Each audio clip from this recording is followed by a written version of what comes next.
So guys, Trump వచ్చాడు, software ఉద్యోగాలు పెరుగుతాయి. జనరల్గా ఏంటి అంటే ట్రంప్ వచ్చాడు, ఆల్రెడీ గోల్డ్ రేట్స్ చాలా తగ్గిపోయాయి. దీని గురించే విస్తృతంగా ప్రపంచం మొత్తం మాట్లాడుకుంటూ ఉంది. సో ఎలక్షన్స్ అయిపోయాయి ఫైనల్లీ, అండ్ మనం చాలా రోజుల నుంచి మాట్లాడుకుంటూ ఉన్నాము. ట్రంప్ వచ్చాడు, మళ్ళీ సాఫ్ట్వేర్ ఉద్యోగాలు పెరుగుతాయా, సాఫ్ట్వేర్ కంపెనీలని బతికిస్తాడా?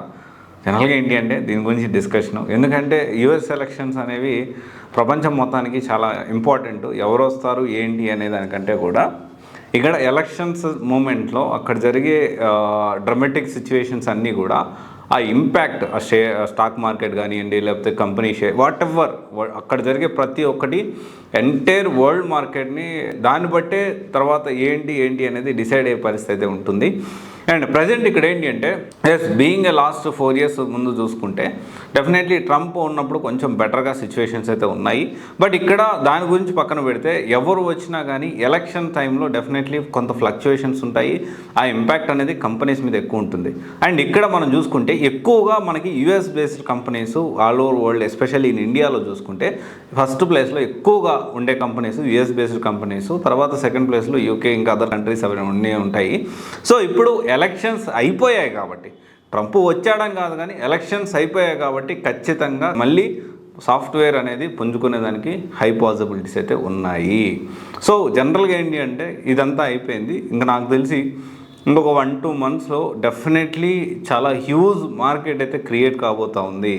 హ్యూజ్ మార్కెట్ క్రియేట్ కాబోతూ ఉంది కాబట్టి ఖచ్చితంగా మీరు ఆలోచన చేయండి, ప్రాపర్గా ప్లాన్ చేసుకోండి, టైం వేస్ట్ చేసుకోవద్దు. అండ్ డెఫినెట్లీ ఎలక్షన్స్ అయిపోయాయి, మన ఎలక్షన్స్ అయిపోయాయి, యుఎస్ ఎలక్షన్స్ అయిపోయి డెఫినెట్లీ మంచి పరిణామాలు అయితే రాబోతున్నాయి.